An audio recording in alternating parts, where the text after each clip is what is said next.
सद्गुरुनाथ की जय। श्रुत देव थारी भक्ति करता, हृदय मुझ पुलकित बने। श्रुत ज्ञान थारो स्मरण करता, मन मारो निर्मल बने।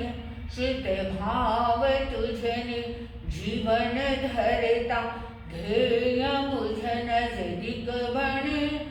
उपकार थारो शु कहूँ, थारी अस्ति मुक्ति मिले, थारी अस्ति मुक्ति मिले।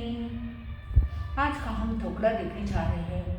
संतों के दर्शन करने से हमें क्या लाभ होता है। कहते हैं कि संतों के दर्शन करने से हमारे 8 कर्म क्षय होते हैं। तो अब यहाँ 8 कर्म संतों के दर्शन करने से कैसे क्षय होते हैं हम आज देखे जाएंगे। सबसे पहला है ज्ञानावर्णीय कर्म। अब ज्ञानावर्णीय कर्म संतों के दर्शन करने से कैसे क्षय होता है, तो कहते हैं कि साधु के 27 गुणों का चिंतन करने से हमारे ज्ञानावर्णीय कर्म का क्षय होता है। उसके बाद में है दर्शनावर्णीय कर्म। कहते हैं कि साधु साध्वी के मुख पर क्षमा आदि गुणों को देखने से हमारे दर्शनावर्णीय कर्म का क्षय होता है। उसके बाद में है वेदनीय कर्म। कहते हैं कि साधु संतों की साता पूछने से और उन्हें साता पहुंचाने से हमारे असाता वेदनीय कर्म का क्षय होता है। उसके बाद में है मोहनीय कर्म। कहते हैं कि संयम के प्रति संतों को देख करके उस संयम के प्रति हमारे मन में अहोभाव लाना और इन अहोभाव के द्वारा हम हमारे मोहनीय कर्म का क्षय करते हैं। उसके बाद में आता है आयुष्य कर्म। कहते हैं कि साधु संतों के दीर्घ आयु की कामना करने से हमारे अशुभ आयुष्य कर्म का क्षय हो जाता है। उसके बाद में है नाम कर्म।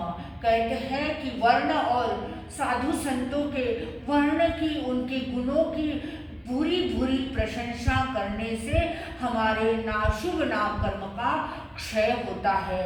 उसके बाद में है गोत्र कर्म। कहते हैं कि साधु संतों को पंचांग नमाकर अहोभाव के साथ में वंदन नमन करने से हमारे नीच गोत्र कर्म का क्षय होता है। और उसके बाद में 8वां कर्म है अंतराय कर्म।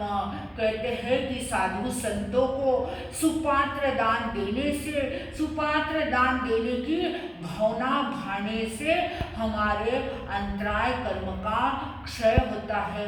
इस प्रकार से अगर हम संतों के दर्शन करते हैं और यह भावना भाते हैं तो हमारे 8 कर्म हम अल्प रूप से निज रोज के हमारे जीवन के अंदर इन 8 कर्मों को हम आसानी से क्या कर सकते हैं, धीरे धीरे क्षय कर सकते हैं। सेवम भन्ते त्रिवेणी।